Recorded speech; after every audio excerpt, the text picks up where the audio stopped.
Down here. The quiet one in the middle there, the rambunctious. You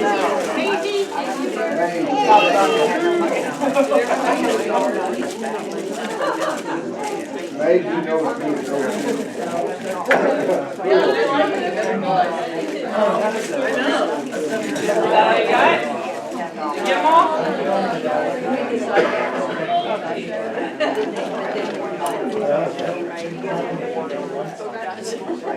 Tammy Goff. Give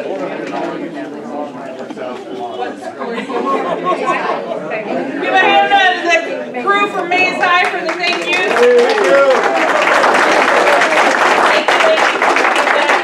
Thank you all. So Mays Complete and Mays High provided breakfast and all the thank yous this morning. Delicious. Very thank you. Appreciate that. We appreciate you. Thank you. Nice to be supported. How's breakfast? Good. So thank you guys so much. We appreciate that.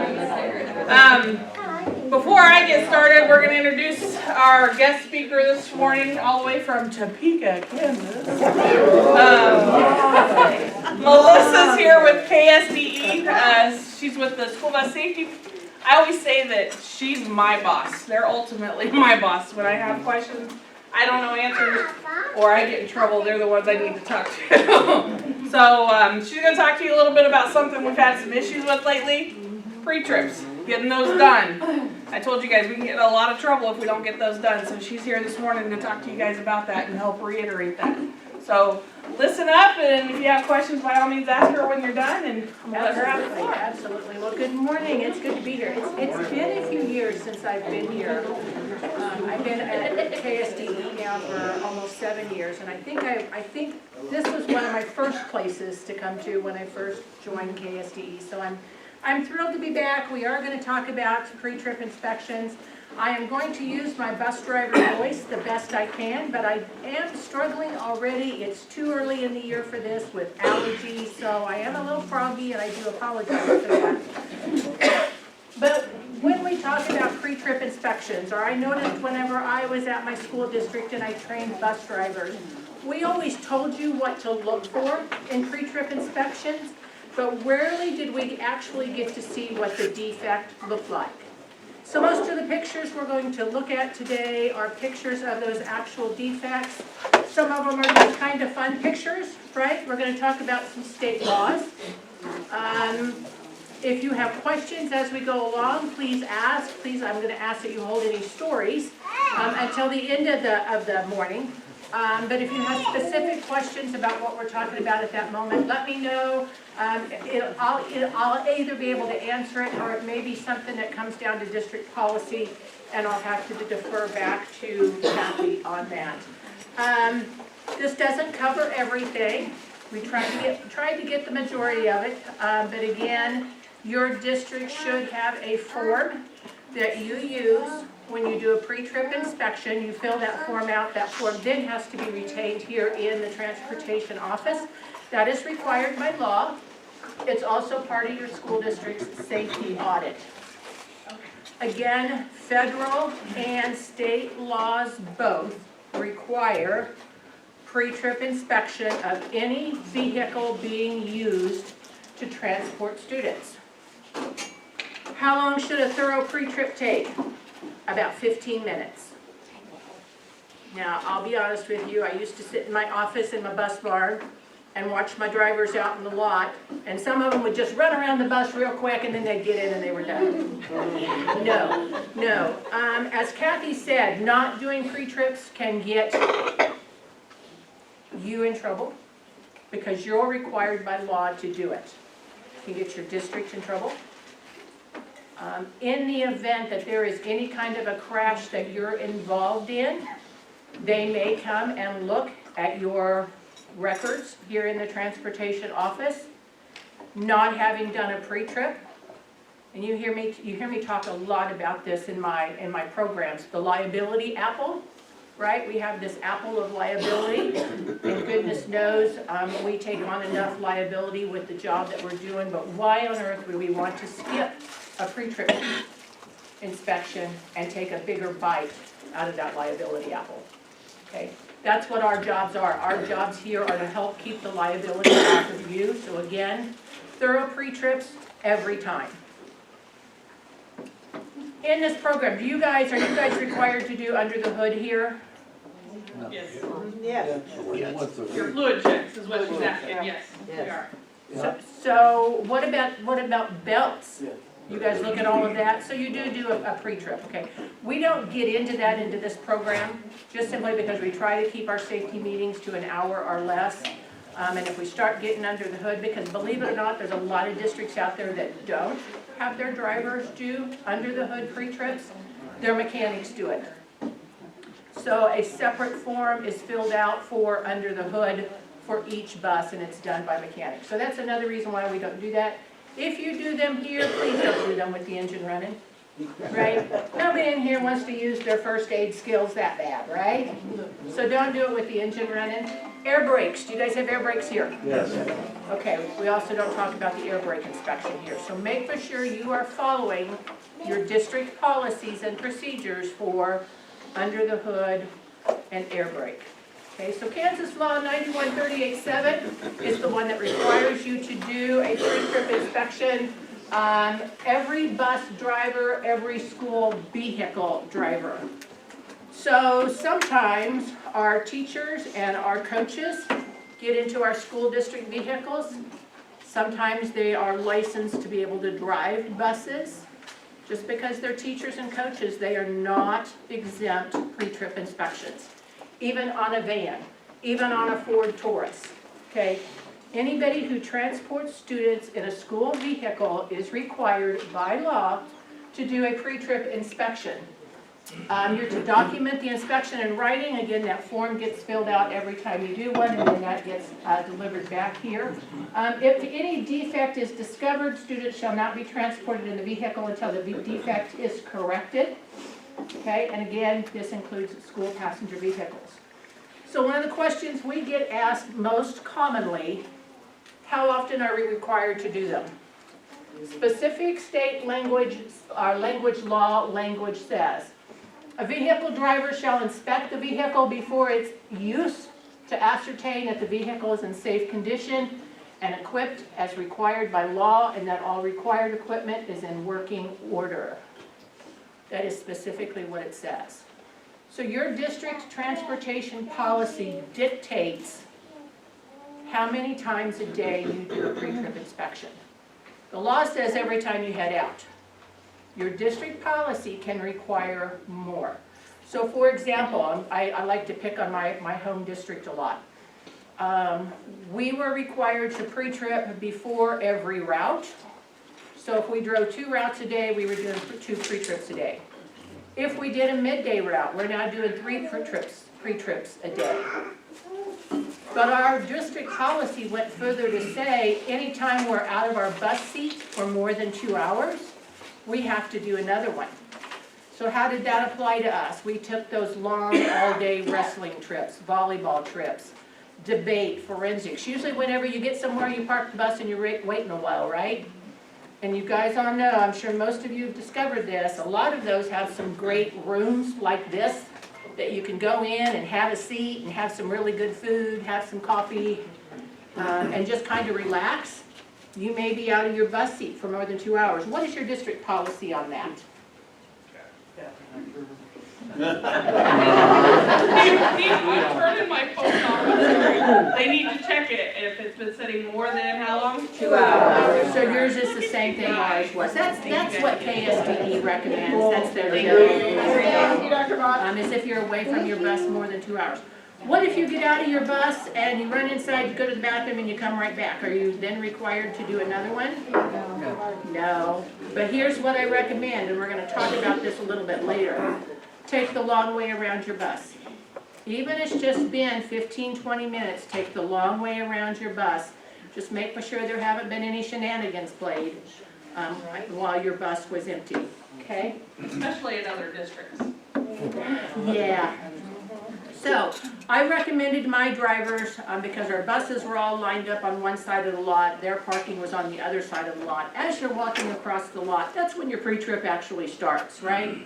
Start looking at your bus. Make for sure it's sitting correctly. Make for sure it's not leaning to one side. That's a really good time to see under the bus, to see if there's any fluid leaks, to see if you see any shininess in fluid underneath the bus. Check around the vehicles. Check for fellow drivers. Check for fellow drivers' kids, right? Look for other things that could cause you a problem as you begin to back that bus out. We're going to start with inside the bus. As you approach your bus, open the service door, make sure it works correctly. Check the glass, make sure it's not broken or obscured. Heading up the stairwell, again, you need to keep that clean to eliminate chances of slips and falls. Best practice, and I know this is tempting to want to do, is throw a piece of carpet or a rug on the top of your steps. Don't do that. You're causing a slip and fall hazard there, right? Make sure the handrail's secure. Make sure you're grabbing that, giving it a good little tug. Lighting in the step well is required by state law.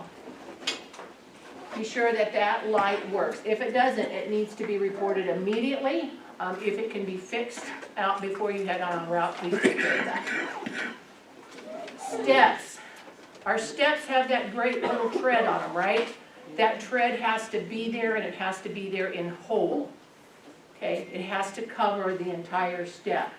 The thing that we're really looking at is we're looking for rust. Wintertime, snow, water, all of that tends to back up there in those creases of where our steps made. If you're seeing that rust starting to appear, you need to report that immediately. Pull up that tread, and that's what your steps look like. Now, I'll be real honest with you, a big girl like me trying to get up those steps, I'd probably go all the way through the ground, right? So that's the reason why we are looking at that. You should never ever see this.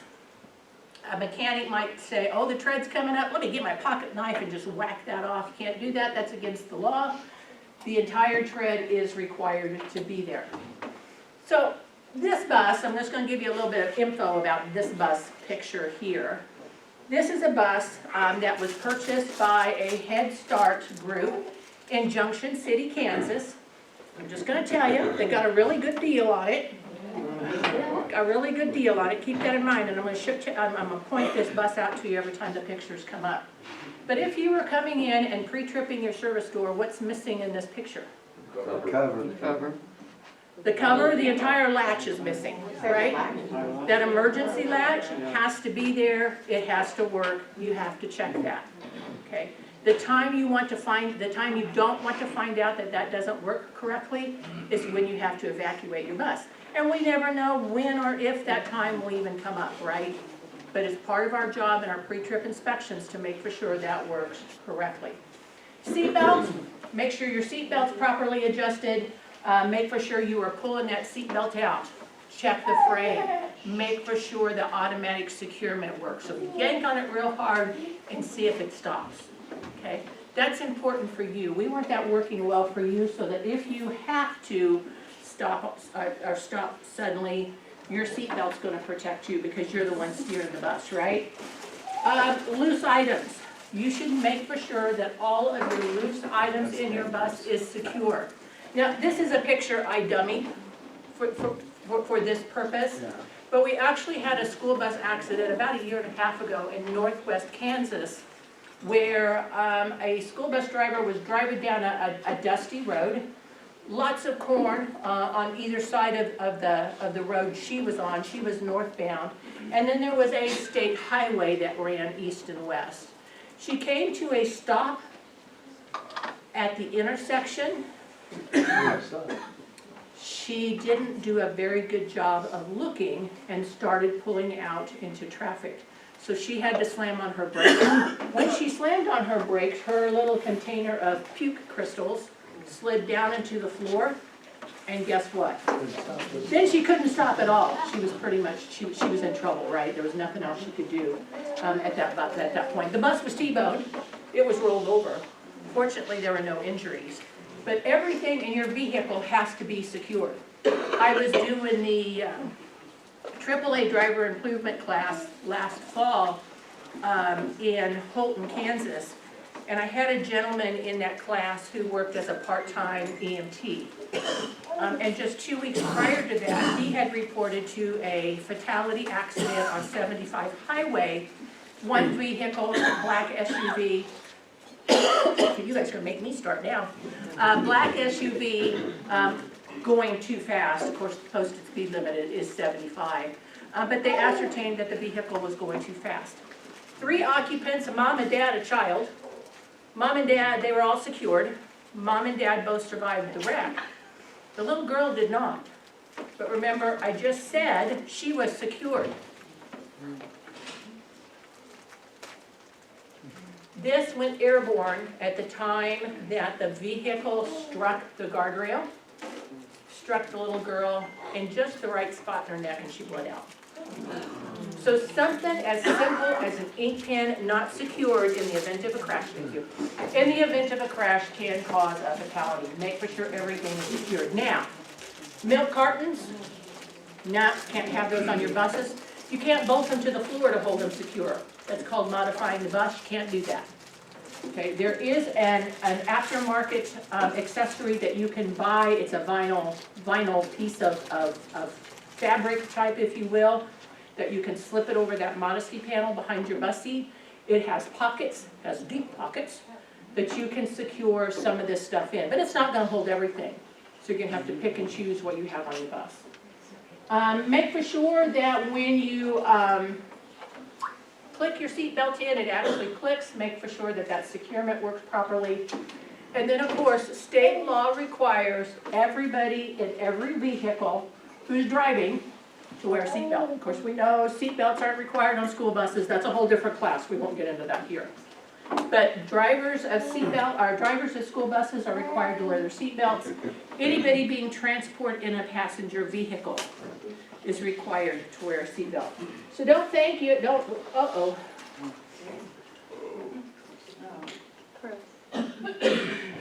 Don't think you don't have to wear a seatbelt like this guy.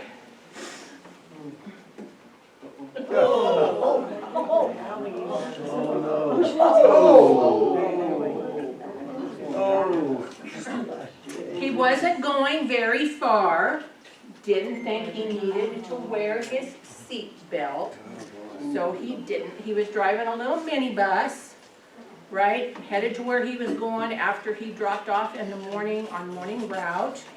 Wasn't going very far, no need to wear that seat belt. But he was actually driving too fast. He did a curb check. That's what caused the crash. He wasn't hurt, by the way. Probably his ego was, but he wasn't hurt. But there's where he ended up. That happened in Michigan. That's not first student here. It happened in Michigan.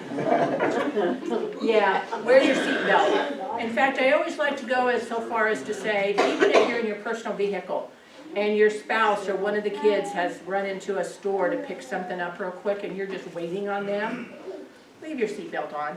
That way if there's some other wackadoodle driving through the parking lot and they hit you, you're protected. Okay, anytime you're in your vehicle, wear your seatbelt. Starting the bus, make sure the parking brake's on, make sure the gear shifts in neutral park. We recommend that you turn your heaters off, especially this time of year. Turning those off and allowing the bus to reach temperature before you crank those on will help it heat up just a little more quickly. Start the engine and listen for unusual sounds and noises. Where's our bus mechanics? Are they in here? They just left to go back to Mechanican. They just left to go back to Mechanican. So on behalf of your bus mechanics and your dispatchers, if your bus doesn't start, make for sure it's either in park or neutral. Because if you leave it in drive, it's not going to start. If you have noise suppressant switches, make sure those are off, right? Because if those are turned on, they're not going to start. Do you guys have any buses with bus locks in the back? Okay. If you have a bus that has a bus lock in the back and it's engaged, the bus will not start. This is what student check? Student check lock, is that what you said? No. On the back door.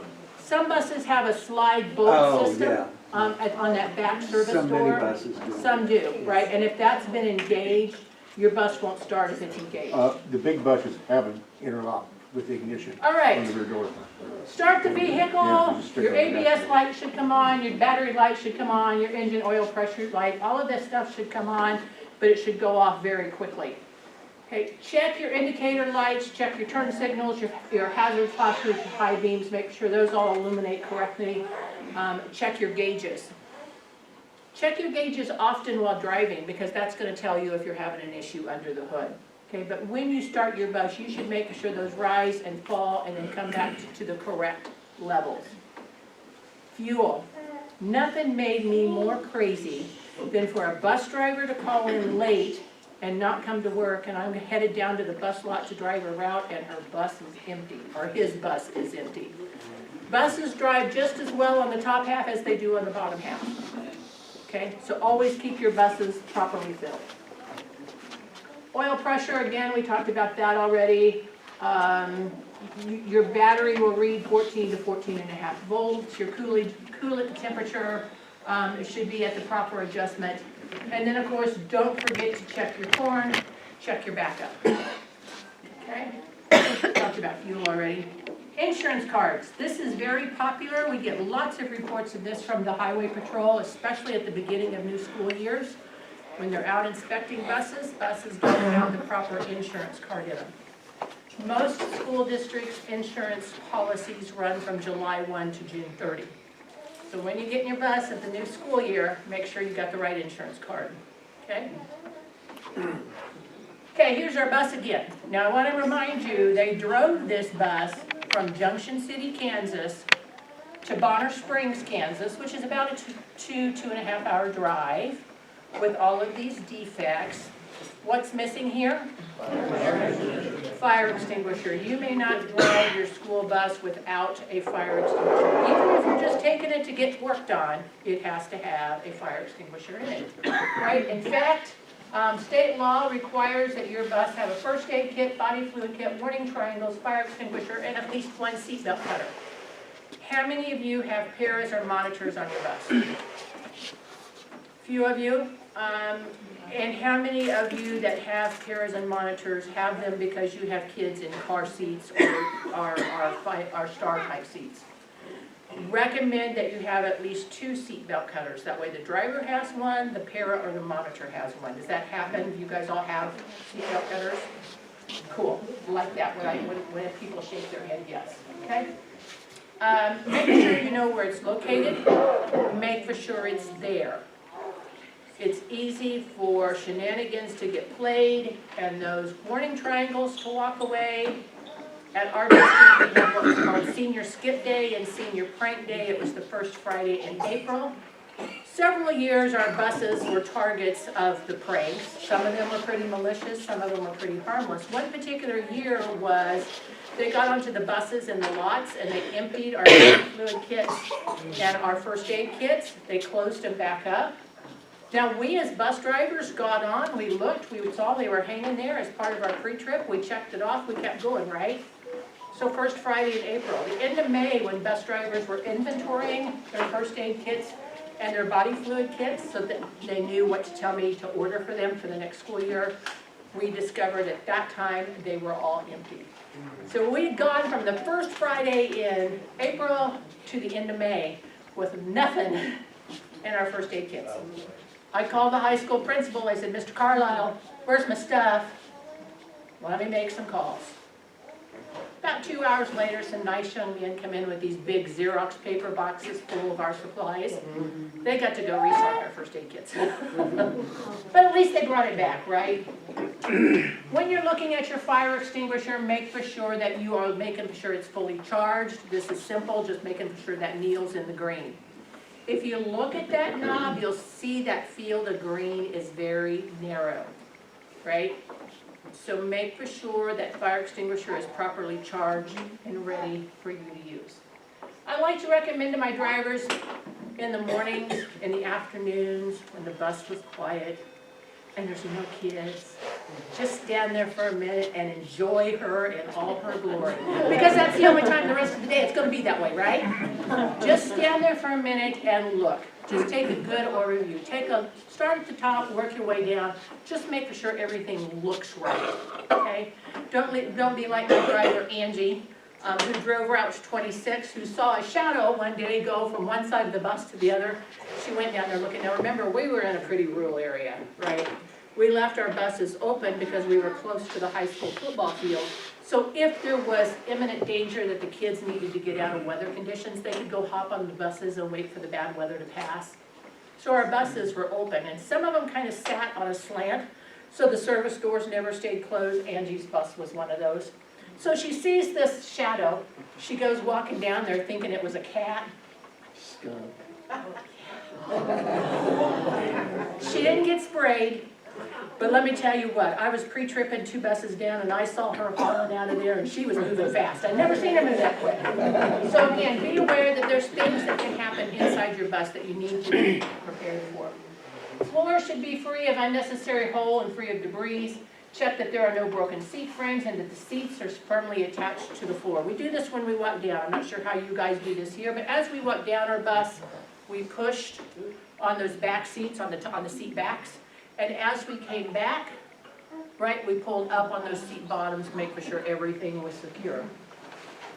It's also a good time to check for any vandalism, check for any trash or clutter that may have been left behind, something that may have been missed the day before and a kid may be looking for it. Check your emergency exits, make sure they're in good operating conditions, make sure the audible warning sound must work, and don't just lift the handle, okay? Again, been there, done that, right? We lift the handle, yep, it buzzes, we put it back down. That's not a proper pre-trip. Proper pre-trip is to lift that handle all the way up, push that door all the way open, make for sure that safety latch catches, okay? And then you gotta give it that little push back in order to close it. Okay, that is a proper pre-trip of your emergency exit. No, no, and no. Oh my goodness. You're bouncing down the road, and as the handle's loose, the buzzer keeps buzzing, so you get out the bungee cords. Yeah, no, that's against the law. Can't do that. No, no, and no. We see this a lot. The 3 of us are all out usually multiple times a week, and at least one of us comes back and says, guess what I saw today? And that is equipment. Sometimes it's kids. For some reason, we've been seeing a lot of kids sitting inside the emergency door on the floor. Can't do that either, right? It's easy for teachers and coaches to want to open that back door, set that water jug there, and close it. Is it your job to move that? No. It's not. But it is your job to tell that teacher or coach it's got to be moved. And if they don't want to move it, bus isn't going anywhere till it's moved. Okay? Roof hatches must be in good condition. Operation, identification and operation labels must be in place and legible. Same thing with our window exits. Again, people just tend to lift those, make for sure it buzzes, and then they close it back. Again, if you ever have to do a window evacuation, that's not the time you want to figure out that your window exits don't work correctly. We want you to open those, push that window all the way open, make for sure it opens all the way. Because I'm not sure what your routes here are like. Again, we were about 90% rural, so we were on dusty, dirty roads, so we had a lot of dust and things caking around our windows. And then you get a day like today where it's kind of misting a little bit, gets that dust, dirt, and debris a little wet. Tomorrow the sun comes out and then it bakes all of that. That actually seals your windows closed. So you want to make for sure those windows completely open. My husband is the king of duct tape and baling wire. But no, can't use it on the bus. Okay, nope, nope, and nope. Again, you gotta make for sure those emergency exit labels are in place, and I know, kids are bored, so they sit there and pick, right? If those get picked off, even if it's only halfway, even if it's only a quarter way, they need to be replaced. Okay? Two-way radios, how do you guys communicate here? Use two-way radios? Okay. Do you have a way of, do you guys call in the morning? So you know that the signal goes out and does somebody respond to you? so you know that signal comes back. Pre-trip of your two-way radio is pretty easy, right? But not only is it important that you let your administration here know that you're out and around, it's important for you to know that your two-way radio works, because that's your lifeline in the event of an emergency. Well, not so much anymore, because now we have cell phones, right? Does your buses have the light monitors? When those first came out, we had districts under the impression that they could push that, and if it went through the whole series, that was their external pre-trip. Absolutely not. You can push that button and it continues to cycle through all of your light rotation. So while you're outside doing your walk around, right, you know that if you've got a light bulb out. But just checking this does not constitute a proper pre-trip inspection. All right, let's move outside. I always train bus drivers to read their bus like a book. Start at the top, work your way to the bottom, go left to right. So when we're at the front of our bus, the first thing we want to look at is our two-way antenna. Make sure it's in place, make sure it's not broken, make sure it's not bent. Work your way on down to your windshield, make sure it's clean. It is so, so important our windshields are kept clean. Inside and outside. They're kept clean, it's going to cut down on the glare, going to make it easier for you to see. Again, if you have window cracks or dings, just the ding itself is not a violation. But if it starts to spider like that, that bus can't be used until the windshield is replaced. Okay, no spidering. Pits are okay. The mechanics probably have some ways to fix just the pits. But again, if those begin to spider, then the windshield has to be replaced. Here's my bus again, in all her glory. Check your wipers and your washer fluid to make for sure that everything works. Wiper blades have to be in good condition, so yeah, you've got to lift those wiper blades up, run your finger along those blades and make for sure that they're in good working order. Keep your fluid reservoir full. Especially this time of year, we're starting to get into that rainy season, that changing of the seasons, and there's going to be a lot of stuff splashed back on your windshield. You don't want to run out and not be able to have a clean windshield. Inspection sticker, those are required. They do have to be the correct color for the given school year. Who knows what this year's, raise your hand, who knows what this year's color is? No. Red. Purple's not a choice. It's actually, they should be green, I do believe. Should be green. Okay, make sure your inspection sticker is the correct color.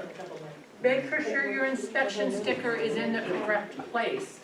It is required that they be in that lower corner on the driver's side of your windshield, or the lower corner of the wing window on the driver's side. One of those two places, and the Highway Patrol is very picky about that. Why would they be so picky about that? They want to be able to see if your bus has been inspected. If they're coming towards you or anywhere maneuvering around you, and they don't see that inspection sticker and it's not the right color, you know what's going to happen? You're going to get stopped. Yeah, you're going to get stopped. All right, moving on down the front of the bus. Again, bus shouldn't be leaning in either direction. Look at the grill, make sure it's firmly in place, not broken or cracked. And these are things you should be putting your hands on. Okay, you should be actually putting your hands on these things. Make sure the radiator appears to be in good working condition. The bumper should be secured and well mounted to the frame. Tow hooks, there should be two. They should be both facing the same direction, right? Crossing arms. Do you guys have crossing arms on your buses? Yay! I hate those things. We had a few of them. Those are not required by state law. However, if you have them, if you ever get them, they either A, have to work, or B, they have to be taken off. Okay? They can't be bungee tied or zip tied or duct tied to the bumper. Either they work or they're off, one of the two. So just FYI in case you get those.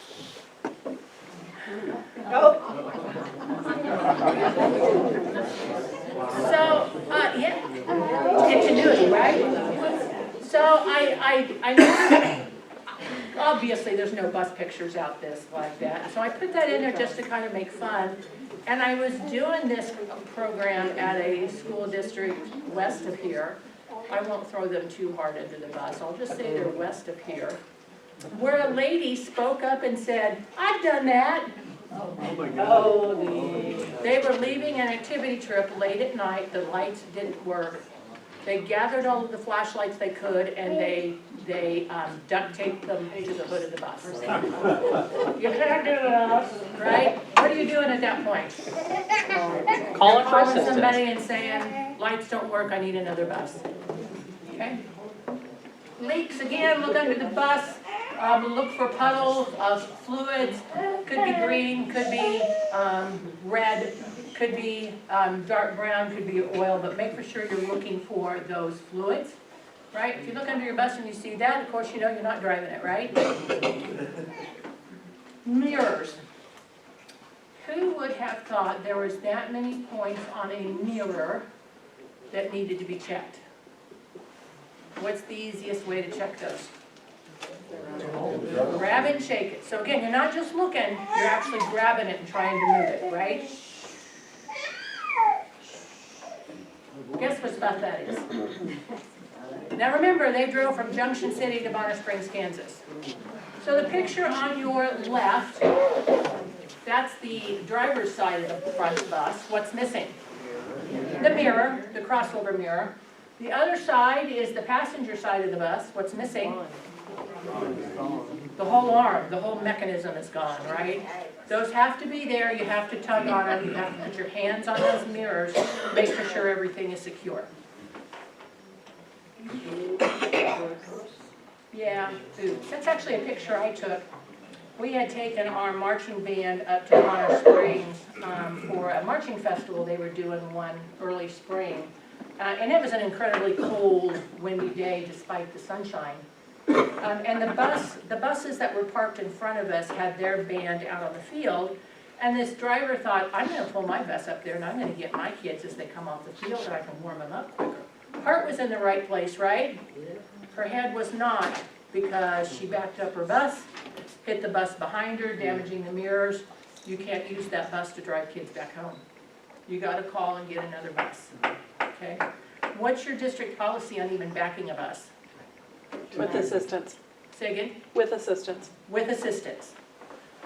Probably 2/3 of our districts in Kansas say absolutely no backing.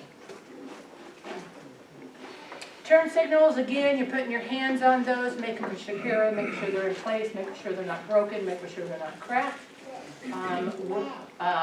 Hood latches, making sure those are working and not broken. We had a situation last fall where we had a bus out on I-70. The driver didn't make for sure the latches were secured, and while they were driving, the bus lid on the bus hood flew open.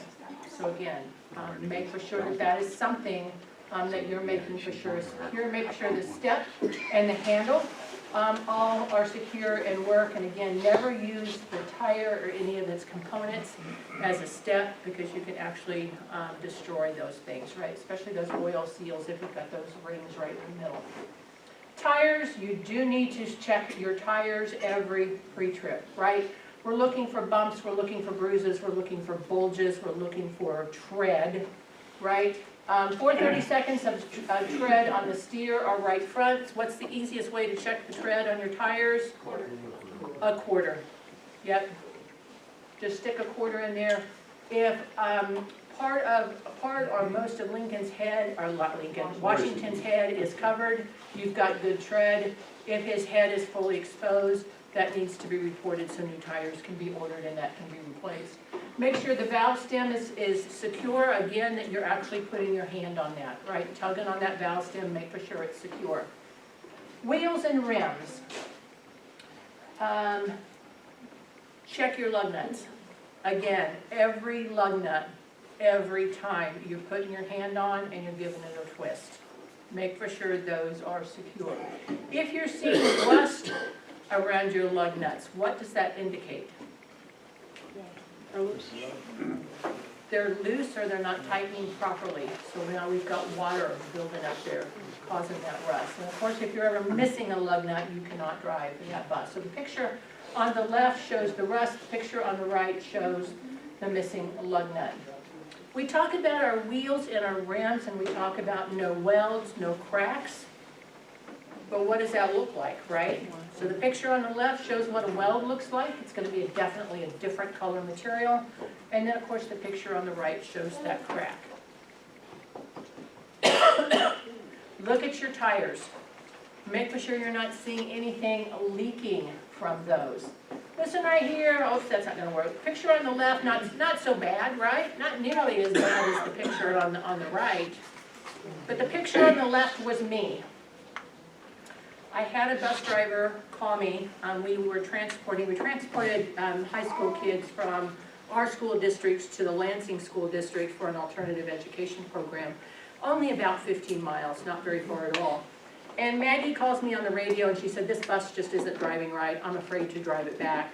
Where are you at? I'm at Lansing. Okay, be there in a minute. Hopped in a van, went up to Lansing, gave Maggie and her parent Cheryl the van to drive back. I called the mechanic at the Lansing School District. I said, Jim, come and take a look at this for me and tell me what you think. So Jim came and looked at it and he said, well, you know you can't transport kids in it, right? Can it get me from here 7 miles down the road to Midwest Bus in Bonner Springs? He said, you should be okay with that. All right, so here I go, take off down the highway, posted speed limit 65, I probably wasn't doing much more than 50, and I was feeling the weirdness in the steering wheel that Maggie was talking about, and all of a sudden it got very violent. You know, the steering wheel was doing this, and I was thinking, oh good Lord, I'm gonna break my arm. I looked in my driver's side mirror, and that's what I see. So down the bus, pulled over, right? Called for a tow truck. So something as simple as what you see on the left is still dangerous. Don't drive that bus because you could end up parked alongside the road like this. I was very fortunate that day because in all honesty, had that that axle went ahead and finished braking and shot out, not only could I have been severely injured or worse, I could have severely injured or killed somebody else, right? So again, don't take those chances. Tires, brakes, I can't see too well from here. Most bus wheels have the little peak holes in them, right? You should have a flashlight. You should be looking in between those peak holes, looking at your brake pads, okay? Make for sure there's no excessive grooving. Make for sure there's not any cracks, okay? Def tank. Is all your fleet now equipped with def tanks? Not all of them. Not all of them. We have So some again, unleaded. if you have a def tank, you're going to actually open that, make sure there's not anything inside, make sure that the cap is secure, okay? If I remember correctly, and somebody who's been in a bus with one of these since I believe there's an indicator gauge on your dash that will tell you if it's low. That's what I was remembering. So again, make sure you're looking for fluids, make sure the level is proper. And now we're to the right side of the bus. Again, look at that service door. This, by the way, is that bus from Junction City. Make for sure that the door opens and closes. Excessive rust, seals, all of that must be in place, okay? Clearance lights, make for sure they're clean and not broken and correct color. What color is your back service light? Red. What are the other two? Amber. Very good. Make sure they are clean, make for sure they're not broken, make sure they're correct color. Make for sure all of your windows are clean, not broken or damaged. And of course, KSA 8-1741 prohibits any non-transparent material be placed on the windows of any vehicle, any school district vehicle. So not just your buses, but your passenger vehicles as well. And I think we've got state basketball happening right now. And so a lot of booster clubs want to come and decorate their buses or want to decorate their vans. And to be real honest with you, I don't know of anybody who has ever been stopped and given a ticket for this, although you can be because it's against the law. But I will tell you that if you're ever broke down alongside the road, you're getting a speeding ticket. there's something else that you're getting pulled over for, and your windows have non-transparent material on them, you're probably gonna get a ticket for that too. So, we recommend, it's state law, that there be no non-transparent material on any window of any school vehicle. Make sense to everybody? Yep. Look at your emergency windows, look at the outside, make for sure that reflective tape is there, make for sure it's in place, make for sure it's all there. That's important for our first responders, especially if the bus is on fire or it's dark, for them to be able to identify the emergency exits, okay? Make for sure that there is no rust or holes on the body that may complicate the body structure in the event of a crash. Again, rub rails. If your rub rails look like that, that's not good. Okay, rub rails help hold the skin of the bus in place in the event of a crash. Make for sure that your gas cap is secure. Make for sure you don't have a lot of debris built up around it. The last thing that the mechanic wants is for you to end up with dirt in your gas tank, because that's expensive and time consuming. Okay, so make for sure that area is kept clean. And now we are looking under our bus. And when we are on whichever side of the bus we're on, we're looking to the other side. So we're going to check our exhaust system, make for sure it's secure, make for sure it's not leaking, and are not touching any wires, fuel, or air lines. We're going to check the frames and cross members for bends or cracks. We're going to check the drive shaft, make for sure it's straight with no cracks and that the U-joints are free of foreign objects. We're going to check the air lines and electrical wiring to make sure they're secured against snagging, rubbing, and wearing. Catalytic converters. It's back to being a thing. You know, they peaked really high with theft of those, and then it kind of went down, and now we're peaking again. We had a small school district up near McPherson last summer, bought 4 brand new buses. When they were delivered, they parked them out front of the district office. Got them one day, bus staff came in the next day to move them to the bus lot. Overnight, the catalytic converters off of brand new buses, 4 of them, had been stolen. Okay, so make for sure those are there. Is 15 minutes really enough time to do all that pre-checking? It's a lot. When you first start, I think then as you get better at it, Yeah. it'll get easier. No bonus points given for being creative. No, that's not my bus, by the way. This is a picture that Summit up in Topeka sent me. This was actually on a church bus, but the lady up there thought it was a hoot, so she sent it to me, right? Again, look across your bus, look at the inside of those wheels, make sure you're not seeing any leaking. When we talk about welds on the frames, that picture on the right is what you're looking for. Frames and cross members on school buses may not be welded. That is against the law. Okay? If you see that, that needs to be reported immediately. That bus can no longer be driven. Everybody see that? Leaf springs, we talk to you when we train you as a bus driver about your leaf springs. We're looking at those to make sure there's not any broken or cracked or are missing. These are good sets of leaf springs, right? It's what it should look like. But if you see this kind of stuff, yeah, no, you can't drive that bus. Okay. We've got, on the left, we've got leaf springs that are cracked. On the right, we've got leaf springs that are missing. More pictures of leaf springs. Rear tires. Rear tires should be checked daily for proper inflation, tread depth, and condition. Rear tires should have no less than 2/32 of an inch of tread depth. We've got to look in between the tires. Again, we're looking to make sure the tread's easily worn. We're looking for cuts. We're looking for other damage to the tread or sidewalls. Making sure the valve stem caps are okay, no bubbles, sidewalls, and of course, they shouldn't come in contact with one another. Rear duals should never, ever touch. All right, here we are. We're at the back of the bus. Got to make sure the lights and lenses are in place, secure, not broken or cracked. School bus sign has to be clean and legible at all times. 90% rural school district twice a day. we were out there with our brooms giving ourselves our daily dust facials. Okay? I was at Neodesha last week, now you guys may have that here, but they had installed a pressure washer where the drivers could pull in and pressure wash off the back of their bus, because they were also very rural. Emergency door exit has to be clean, have to be able to read those markings. Again, brake lights, hazard lights, backup lights are working, lenses are clean, not broken. Again, you're putting your hands on those and touching those to make for sure that those are secure. Here's my friend again. Picture on the left is the driver's side of the bus. It's the upper side. What's missing?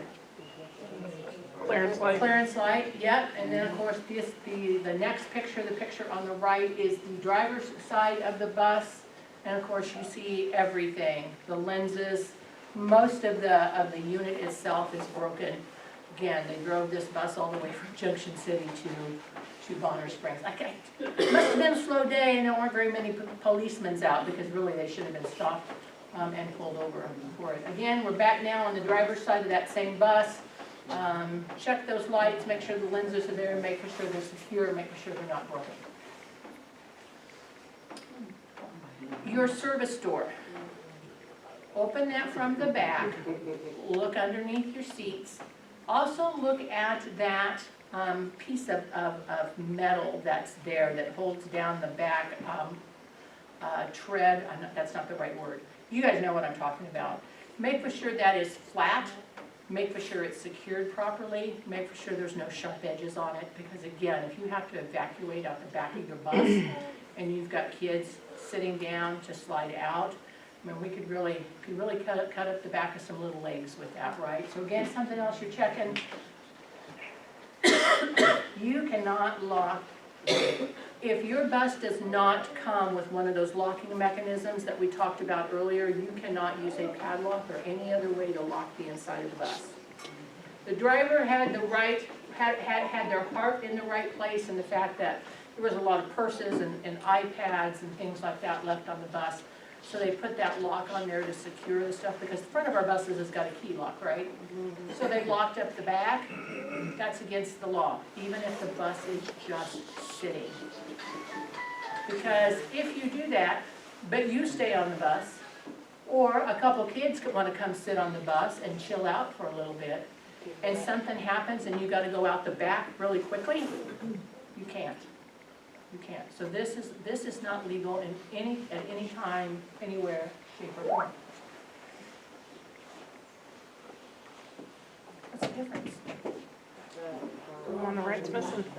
The emergency brakes, right, is missing. Again, make for sure that's there, make for sure it's secure, make for sure in place, make for sure it works. Again, you should open that service door all the way up. It should lock into place, and then you should have to give that door an extra push to release that so that you can close it. Check your exhaust pipe, make sure it hasn't been clogged with debris. If the bus is running, don't put your face down there, don't put your hand down there. You should check this while the bus is cold and not running. But remember earlier when I said, even if you're away from your bus for just a few minutes, to take the long way around, and somebody said, you want to look for mischief? Yes, you do. Yes, you do. Again, voice of experience here. Our arch rival at Tonganoxie was Basehor School District, just 7 miles up the road. And my daughter played basketball in high school, so I always tried to drive the girls' basketball trips on Friday night. And they always had a special place for us to park, because this was such an ugly rivalry, and there was always a lot of mischief that happened. So we started playing basketball, because they had 2 gyms. So all teams played that on those nights. So we would start playing basketball by about 3:30 in the afternoon. We'd play till 10:30, 11 o'clock, sometimes at night. So as bus drivers, we would secure our buses, take our keys, put them in our pocket, we'd go inside and watch the games. The start of the 4th quarter of the last game was our time to go out and start pre-tripping our buses. So we're out pre-tripping our buses, it's dark, we have our flashlight, I get around to the back, shine my flashlight, and there's a nice grapefruit sitting in my exhaust pipe. And I mumbled under my breath, I won't tell you what I mumbled. I mumbled under my breath, reached up, grabbed that grapefruit, threw it in the ditch, shined my light again, there was another one. And about this time, Linda and Diane and Sherry was hollering behind me. They also had grapefruits. I think they must have been on sale that day. But we all had anywhere from 3 to 4 grapefruits each up in our exhaust pipe. So we had to go inside, went to the Booster Club table, got a yardstick, fished them out, right? Went on home. Asked my bus mechanic the next day, Joe, what would have happened if I had started the buses? He said, where the grapefruits were sitting, they probably would have just shot out the back. Might have put a dent in the bus behind me, right? But he said, had the buses been on any kind of an incline, or had they been shoved up so far up in there that we weren't able to see them, that when we started the buses, they probably would have exploded and could have caused some pretty significant damage to our exhaust system. So again, moral of the story, even if you're away from your bus for 15, 20 minutes, take the long way around, look around your tires, look around your exhaust pipe, making sure that there's nothing there. Again, tow hooks on the back, there should be 2. They should both be going the same direction, which you can tell in this picture they are not. But again, make sure they're here, make sure those are in place. All right, it's your turn to pre-trip the back of your bus. Start at the top, work your way to the bottom, go left to right. Somebody tell me what's missing. Toe hooks? I don't see the toe hooks. You can't see the toe hooks. You can't see them. I'm not sure, I've not had anybody point out. I don't see an emergency. I don't know about that one, it might maybe no turn on red, but we're allowed to in this district. So these were buses that were sitting on the Thomas manufacturing lot in North Carolina. And they had taken a group of transportation people on a tour of that facility, and then they walked down onto the finished product lot. And there was a whole row of these minibuses. Doesn't say. Keep looking. The railroad crossing signs are on there. Well, these are brand new buses, so they don't have any stickers on them yet. Clearance lights on the right and left.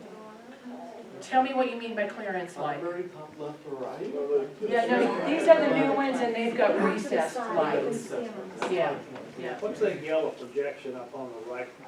Shadow. Is that a wheelchair bus? It could be a wheelchair bus, yeah. Okay. I don't see any Reflectors? Do you give? Tagline? rear reflector. Tag light, no? If it's a wheelchair bus, doesn't it have a sign in the back that says it? They're brand new buses that just come off the assembly line, so there's no markings on them. So the lights are Ha! on the back. What? The lights are drawn on the back. Yeah. Oh. Oh, I see it now. Yeah, okay. So they're supposed to be red. It's just like you. Okay. Okay. So you gotta let us in on that one? An entire day of production, these buses were manufactured without brake lights. Gotta be loud. Oh. An entire day. There was like 30 buses sitting out there. The small ones, yes? Yep.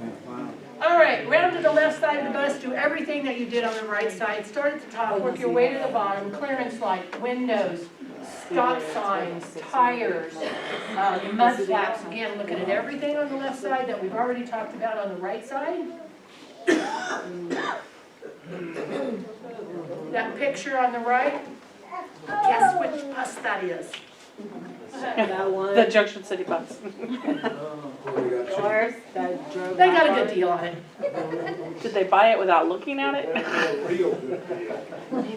Again, can't have any non-transparent material, no writing on the windows, looking for rust, looking at the frames, looking at the leaf springs, making for sure all of the hoses and the clamps are there. Battery boxes, do you have outside battery boxes or do you have inside battery boxes? Outside. Outside battery boxes, do you open those? Yes. You should.